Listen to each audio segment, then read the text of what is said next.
राधे राधे दोस्तों, कैसे हैं आप सब? आज की कहानी है पापा जी, मैंने भाभी के गहने बैंक में गिरवी रख दिए। सुधा और विभोर की शादी हुए करीब 15 दिन बीत चुके थे। विभोर की माँ का 7 वर्ष पहले ही निधन हो गया था और विभोर के पिता सरयू जी अकेले रह गए थे। विभोर की बड़ी बहन कीर्ति की शादी 8 साल पहले हो चुकी थी और माँ की मृत्यु के बाद कीर्ति का ससुराल लोकल होने की वजह से मायके की जिम्मेदारी भी उसने ही संभाली थी, जिसकी वजह से सरयू जी की बेटी को बहुत अधिक मानते थे और उसकी हर बात सुनते थे।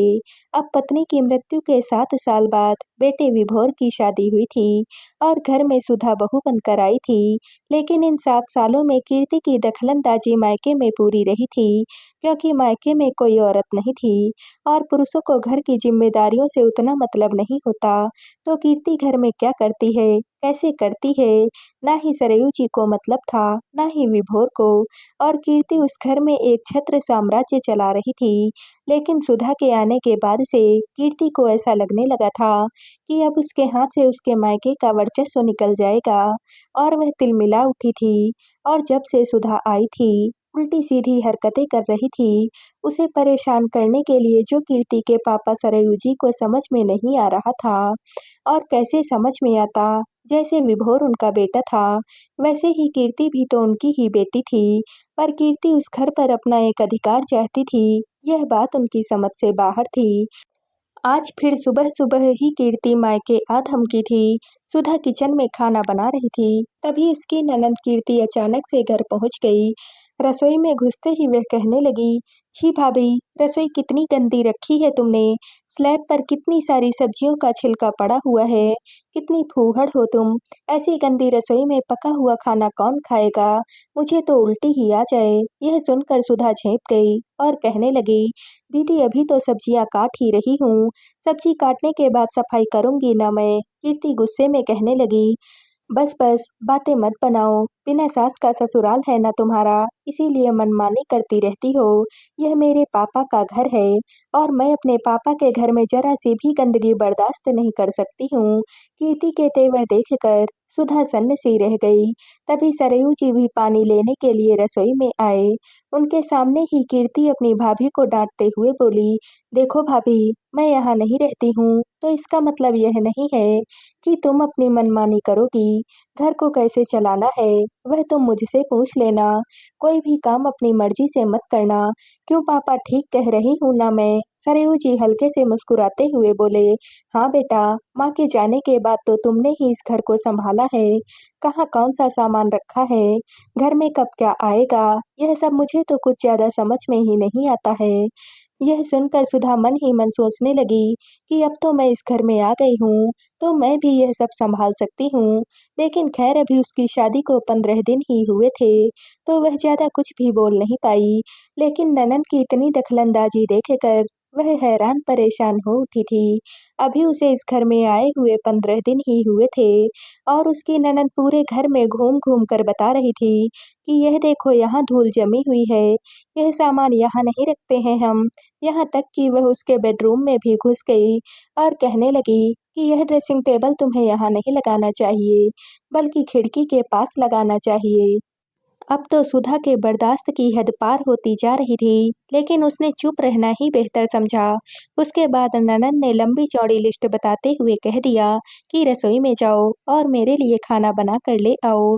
खाने में उसने कचौड़ी, मूंग की दाल का हलवा, आलू गोभी की रस वाली सब्जी, छोले पापड़, रायता, सलाद, चटनी, अचार, सब कुछ खाने की फरमाइश कर दी थी। वह रसोई में जाकर जुट गई और इधर कीर्ति ने पापा के कमरे में आकर उन्हें समझाने लगी कि बहू के साथ में कैसा व्यवहार करना है। धीरे-धीरे करके उसकी शादी को 2 महीने हो चुके थे। इन 2 महीनों में वह एकदम मुरझा सी गई थी, क्योंकि उसकी ननंद हमेशा उसके सिर पर सवार रहती थी। 1-2 दिन के बाद वह मायके चली आती थी। दिन भर वह वहीं पर रहती थी और सुधा के पीछे पड़ी रहती थी। ऊपर से वह जाते-जाते यह भी कह जाती थी कि मुझे तो अपना मायका और ससुराल दोनों ही संभालना पड़ता है। भाभी को तो कुछ आता ही नहीं है। सुधा को तो कई बार मन करता था कि वह उसे कह दे कि आपको अपना मायका संभालने के लिए कहा ही किसने है, लेकिन घर में ससुर जी के आगे वह कुछ भी बोल नहीं पाती थी, क्योंकि वह ससुर जी का बहुत सम्मान करती थी। ससुर जी को बहू से ज़्यादा बेटी पर ही भरोसा था, तो वह भी क्या ही बोल सकती थी। 1 महीने के बाद उसके मायके से फ़ोन आया और उसकी माँ ने बताया कि तुम्हारे भैया की सगाई 1 सप्ताह के बाद तय हुई है और तुम्हें भी सगाई में अपने पूरे परिवार के साथ में आना है। मैंने तुम्हारे ससुर जी को भी फ़ोन करके बता दिया है। यह सुनकर वह बहुत खुश हो गई और सगाई की तैयारी करने लगी। पहले वह ब्यूटी पार्लर गई थी और उसने थोड़ा-सा हेयर कट करवा लिया था। पहनने के लिए नई साड़ी तो उसके पास बहुत सारी थी। सगाई वाले दिन सुबह सवेरे वह अत्यंत उत्साहित थी। शाम होते-होते वह अपने ससुर जी के पास गई और कहने लगी, "पापा जी, मेरे कुछ गहने मुझे दे दीजिए।" अब घर में सास तो थी नहीं, तो ससुर जी ने सारे गहने लेकर अपनी अलमारी में रख लिए थे। ससुर जी धीरे से बोले, "बहू वो गहने तो मेरे पास हैं ही नहीं, वह तो कीर्ति लेकर गई है।" यह सुनकर वह स्तब्ध रह गई और कहने लगी, "पापा जी, आपने मेरे गहने ननंद जी को क्यों दिए?" तो वो कहने लगे, "तो क्या हुआ बहू? तुम्हारे सारे गहने तुम्हारी ननंद ही सँभालेगी, तुम्हारी सास नहीं है ना, तो ननंद ही तो ये सब कुछ सँभालेगी और वो यहाँ पर तो रहती ही नहीं है, तो गहने सँभालने के लिए ससुराल लेकर चली गई है।" सुधा हैरान रह गई थी। वो कहने लगी, "पापा जी, यह तो गलत है ना, मेरे गहने मैं खुद भी सँभाल सकती हूँ। अभी देखिए, आज शाम को मुझे मेरे भाई की सगाई में जाना है और मुझे मेरे गहने चाहिए, लेकिन एक ज़ेवर भी मेरे पास नहीं है। क्या मैं बिना गहने के ही सगाई में जाऊँ? लोग क्या कहेंगे कि मेरे पास पहनने के लिए ढंग के गहने भी नहीं हैं?" सरयू जी कहने लगे, "अरे लेकिन अगर मैं बेटी को गहने नहीं देता, तो वह बुरा मान जाती। अपनी माँ के गुजरने के बाद इस घर का सब कुछ वही तो सँभालती है।" सुधा धीरे से बोली, "पापा जी, अब इस घर की बहू मैं भी हूँ, तो थोड़ी-सी ज़िम्मेदारियाँ मैं भी उठा सकती हूँ। कम से कम अपना पर्सनल सामान तो मैं सँभाल ही सकती हूँ। रुकिए, मैं दीदी को फ़ोन करती हूँ और अपने गहने वापस माँगती हूँ।" वह अपनी ननद को फ़ोन करके कहने लगी, "दीदी मुझे आज शाम को अपने भाई की सगाई में जाना है, तो थोड़े गहने चाहिए।" उसकी ननद कहने लगी, "नहीं, नहीं, सगाई में सोने के गहने पहन कर जाने की क्या ज़रूरत है? तुम नकली गहने पहन लेना, वैसे भी तुम्हें गहने सँभालने नहीं आएँगे, कहीं खो गए तो।"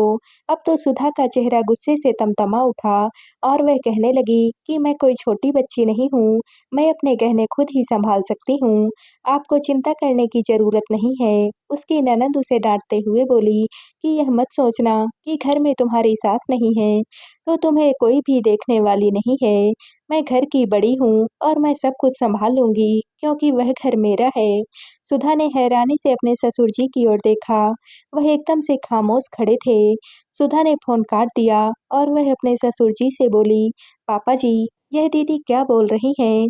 क्या यह घर मेरा नहीं है? यह घर केवल दीदी का ही है।" सरयू जी खामोश खड़े रह गए। तभी विभोर भी बाजार से घर आ गया। सुधा ने सारी बातें उसे बताई, तो विभोर कहने लगा कि दीदी तुम्हारे गहने लेकर ही क्यों गई हैं? माना कि वह इस घर की बड़ी हैं, घर के फैसले में उनका भी योगदान रहता है, लेकिन इसका मतलब यह तो नहीं है कि वह तुम्हारा अधिकार भी ले लेंगी। अरे तुम अपने गहने अच्छे से संभाल सकती हो। फिर अपने पापा से बोला, "पापा क्या घर में हमेशा यही व्यवस्था रहेगी? मेरी पत्नी इस घर के लिए कुछ भी नहीं है।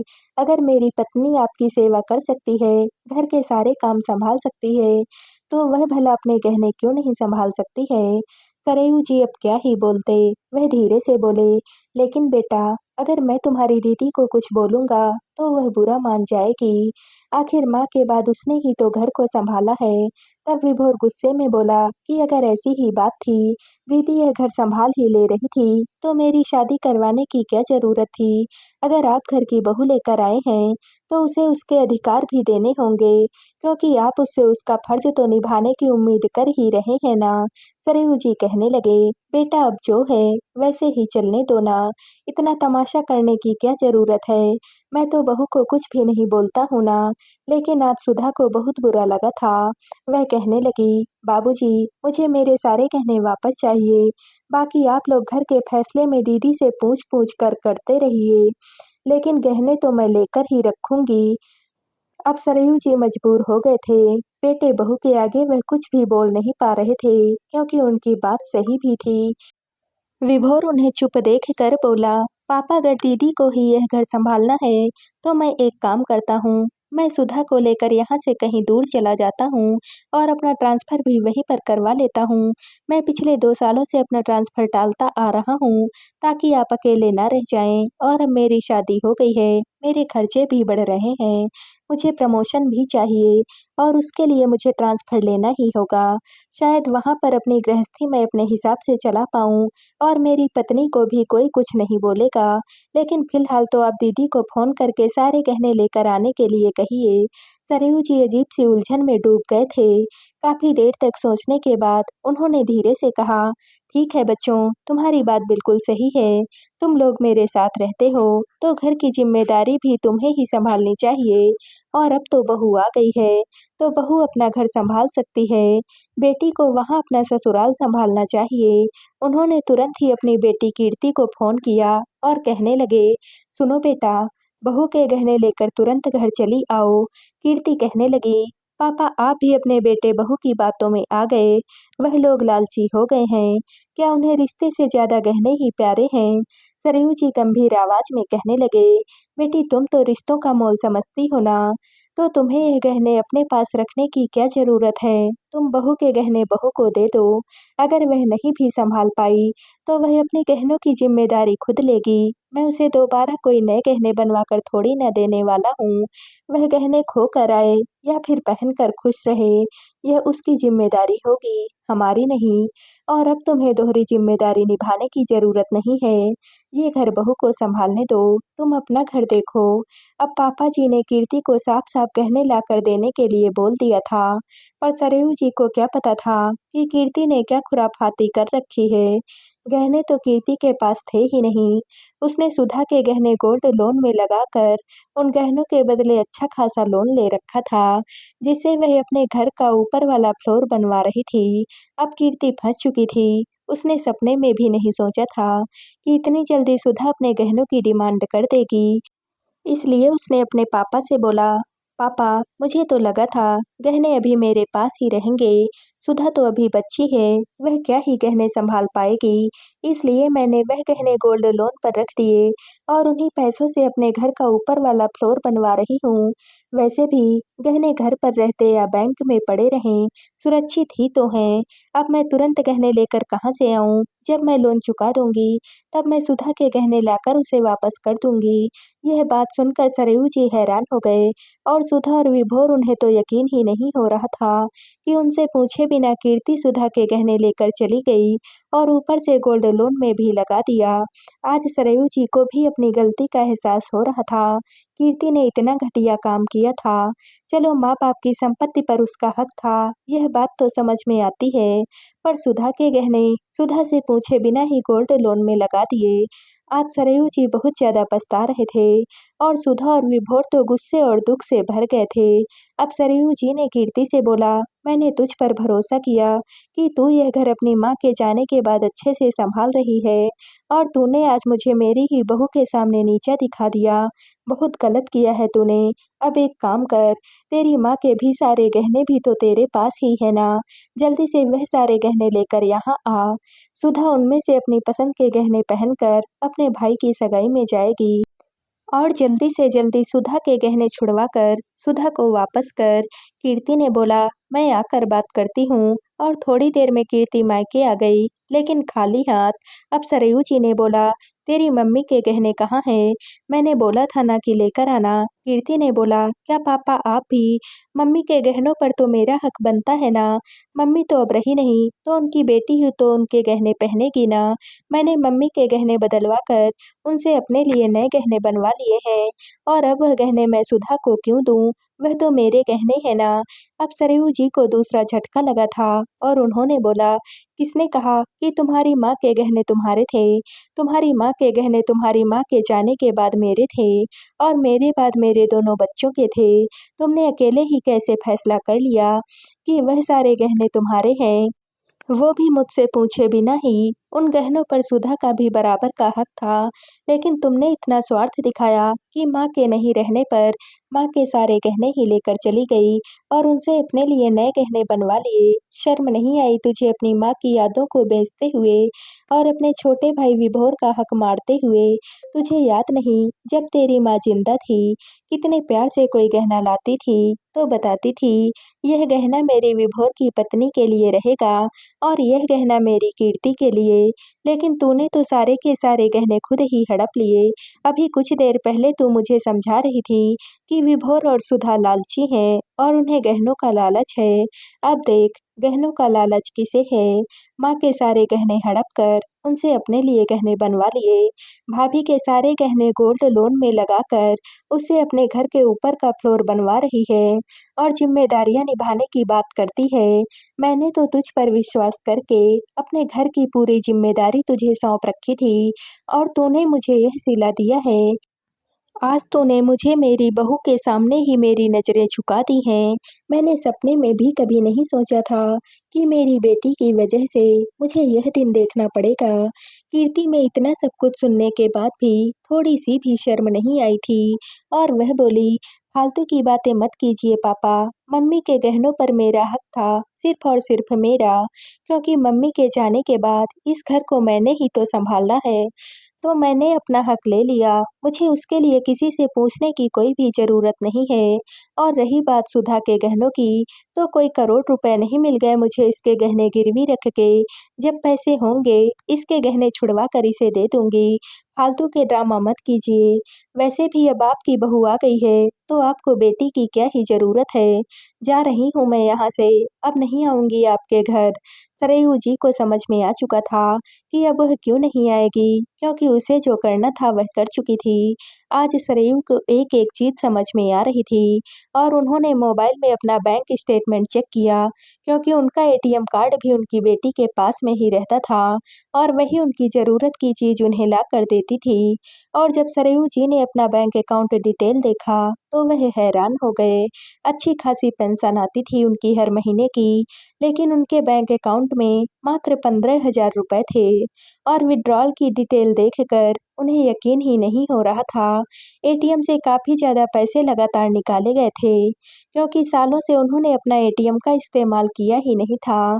बेटी के ऊपर अंधा विश्वास करके आज वह पछता रहे थे कि जब माँ-बाप को बेटे के ऊपर अंधा विश्वास नहीं होता है, तो माँ-बाप बेटी के ऊपर अंधा विश्वास कैसे कर लेते हैं।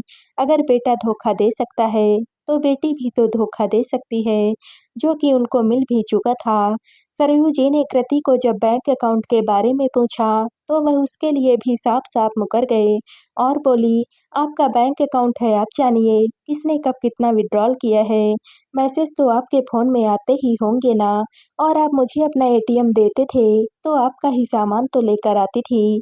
कोई मैं आपके पैसे खा नहीं जा रही थी।" साफ-साफ झूठ बोल रही थी कीर्ति, जिसे सरयू जी भी भली-भांति समझ रहे थे, पर अब पछतावा तो होत क्या, जो होना था हो चुका था। कीर्ति वहाँ से तमतमाते हुए जा चुकी थी, यह बोलते हुए कि जल्दी ही वह सुधा के गहने उसे लाकर वापस कर देगी, क्योंकि उसे भी समझ में आ गया था कि अगर सुधा के गहनों में उसने खुराफाती दिखाई, तो मामला बहुत ज़्यादा बिगड़ जाएगा। बाकी जो बेईमानी उसे करनी थी, वह तो कर ही चुकी थी। सरयू जी सुधा और विभोर के आगे शर्मिंदा हो चुके थे, वह क्या ही बोलते, उन्हें कुछ भी समझ में नहीं आ रहा था और ना ही उनके पास अकाउंट में भी इतने पैसे बचे थे कि वह तुरंत सुधा के लिए कोई गहना ले पाते। हाँ, उनकी कुछ एफडी ज़रूर थी, जो कि उनके नाम पर थी, जिसे कीर्ति ने बहुत जोर दिया था कैश करवाने के लिए, लेकिन सरयू जी ने नहीं करवाया था। वह भी कीर्ति के पास में ही पड़ी थी, क्योंकि संभालना तो बस उसे ही आता था ना। सरयू जी ने दोबारा कीर्ति को फ़ोन कर दिया था और बोल दिया था, जल्द से जल्द सारी एफडी लाकर उन्हें वापस कर दे। उन्हें अपनी बहू के लिए तत्काल नया जेवर खरीदने हैं। अब पापा ने साफ-साफ कह दिया था, तो कीर्ति को मजबूरन एफडी लेकर आना पड़ा। हालांकि इससे कीर्ति थोड़ी नाराज सी हो गई थी। थोड़ी देर के बाद कीर्ति जब पेप्टी लेकर वापस आई, तो इस बार सुधा और विभोर ने भी उसे अच्छा खासा सुनाया और बोला, तुम्हारे जैसी बेटियां हों तो मायके वालों को किसी दुश्मन की जरूरत ही ना पड़े, क्योंकि कीर्ति ने हद से ज्यादा बेईमानी की थी, वह भी उस पिता के साथ जो उसके ऊपर अंधा विश्वास करते थे, जिसकी वजह से विभोर और सुधा भी बहुत दुखी और नाराज थे। सुधा ने सोच लिया था कि कीर्ति जैसी ननद का लिहाज करना बेवकूफ़ी है, इसलिए उसने भी आज अच्छा खासा कीर्ति को सुना दिया था और साथ ही साथ धमकी भी दे रही थी कि जल्दी से जल्दी उसे उसके पूरे गहने वापस चाहिए, वरना वह कानूनी कार्यवाही करने से पीछे नहीं हटेगी, क्योंकि उसके पास उसके गहनों की सारी रसीद है। क्योंकि सुधा ने देख लिया था, इतने दिनों से जितना ही वह लिहाज में आकर अपनी ननद की बात मानती जा रही थी, उतना ही उसकी ननद सर पर सवार होती जा रही थी, इसलिए आज सुधा को भी अपने लिए आवाज़ उठानी पड़ गई थी। खैर अब सुधा अपनी गृहस्थी के छोटे-मोटे फैसले खुद ही लेती थी और अपना फर्ज बखूबी निभाती थी, तो ससुर जी को भी उससे कोई शिकायत नहीं थी। लेकिन हाँ, कीर्ति का मायका छूट चुका था और सरयू जी अपनी बेटी के धोखे को भूल नहीं पा रहे थे।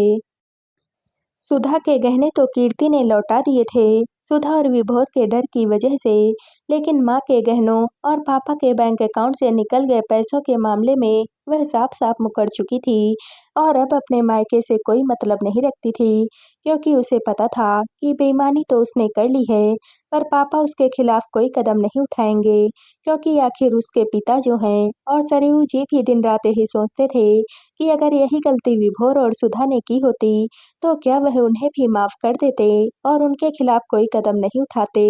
शायद नहीं, क्योंकि वह बेटा-बहू है ना, और बेटे-बहू पर तो कोई भरोसा करता ही नहीं है ना, बल्कि सारा भरोसा तो बेटी और दामाद पर किया जाता है। यही तो दुनिया की रीत है, जो उन्होंने भी निभा कर देख ली और आज पछता रहे थे। तो दोस्तों, आप सबको यह कहानी कैसी लगी? कमेंट करके ज़रूर बताइएगा और वीडियो को लाइक व शेयर कीजिएगा। दोस्तों, अगर आप इस चैनल पर नए हैं और हमारे चैनल को आपने अभी तक सब्सक्राइब नहीं किया है, तो प्लीज़ और कहानियों से जुड़ने के लिए हमारे चैनल को सब्सक्राइब कर लीजिएगा और वीडियो को हाइप कर दीजिएगा। कल मिलते हैं एक और नई कहानी के साथ। आप सभी का बहुत-बहुत धन्यवाद।